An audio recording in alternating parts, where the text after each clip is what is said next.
কেমন আছেন সবাই? নিশ্চয়ই অনেক ভালো আছেন। তো দেখতে পাচ্ছেন একজন শিকারী একটা রুই মাছ শিকার করেছে এবং মাছটি উঠানোর চেষ্টা করছে। রাজশাহী নহটা পবা মদনহাটি পুকুর এবং ঐতিহ্যবাহী মদনহাটি পুকুরে খেলা চলছে এবং শিকারী খুব সুন্দর সাইজের একটি রুই মাছ কিন্তু হিট করেছে খাড়ার উপরে। তো মাছটি উঠানোর চেষ্টা করছে, দেখা যাক শেষ পর্যন্ত ছাকনা আসলে করতে সক্ষম হয় কিনা, আমরা সেটাই দেখব। তো যদিও এখন পর্যন্ত কিন্তু মাছটি উঠাতে সক্ষম হয়নি। মাছটি কিন্তু কাছেই কিন্তু খেলছে, দেখতে পাচ্ছেন। শিকারি হয়তো বা নতুন শিকারি নাকি। মাছটা কিন্তু কাছেই খেলছে। তো দেখা যাক শেষ পর্যন্ত উনি এই যে মাছটা ছাকনা করতে কিন্তু পেরে গেছে খুব সুন্দর। আরেকজন শিকারি কিন্তু আরেকটি মাছ খেলাচ্ছে। তো দেখা যাক শেষ পর্যন্ত ইনি এই মাছটি ছাকনা করতে পারে কিনা। এটাও মদনাটি পুকুরে খেলা চলছে, তৃতীয় রাউন্ডের খেলা। 20,000 টাকার টিকিট পুকুরে খেলা চলছে মদনহাটি পুকুরে এবং শিকারি একটি মাছ হিট করেছে এবং মাছটি খেলাচ্ছে। মাছটি কাছে চলে এসেছে, দেখা যাক শিকারি শেষ পর্যন্ত মাছটি উঠাতে সক্ষম হয় কিনা। তো আমরা দেখব যে মাছটা উঠাতে সক্ষম হয় কিনা শিকারি। তো এখনও যদিও মাছটি উঠাতে সক্ষম হয়নি, তো দেখা যাক কি হয় শেষ পর্যন্ত।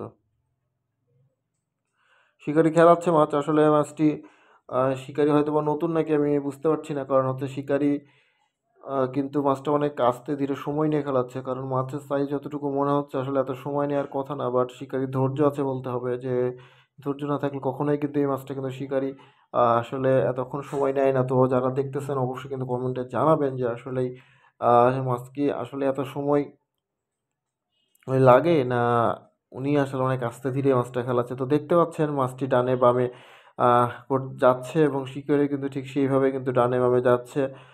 তো দেখা যাক শেষ পর্যন্ত আসলে মাছটি উনি পারে কিনা।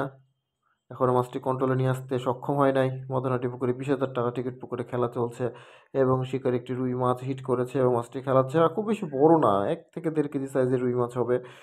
এর আগে যে মাছটি উনি ধরলেন কম বেশি ওইরকম সাইজেরই। তো দেখা যাক শেষ পর্যন্ত এই মাছটাকে উনি ওঠাতে সক্ষম। মাছ কিন্তু ভেসে গেছে, কিন্তু আসলে মাছটা শক্তি বেশি না।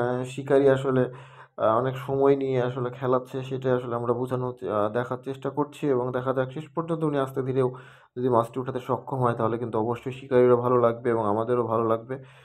তো দেখি আমরা শেষ পর্যন্ত আসলে কি হয়, দেখা যাক। রিল থেকে ভালোই সুতা নিচ্ছে, শিকারি ধৈর্যের পরীক্ষা শিকারি দিচ্ছে এবং মাছকে অনেক ঠান্ডা মাথায় আস্তে ধীরে এবং অনেক রিল্যাক্সে কিন্তু উনি মাছটি খেলাচ্ছে। মাছটা ভেসে গেছে, ইয়েস ফাইনালি ছাকনা করতে সক্ষম হয়েছে, ভালোই সাইজ দেখছে।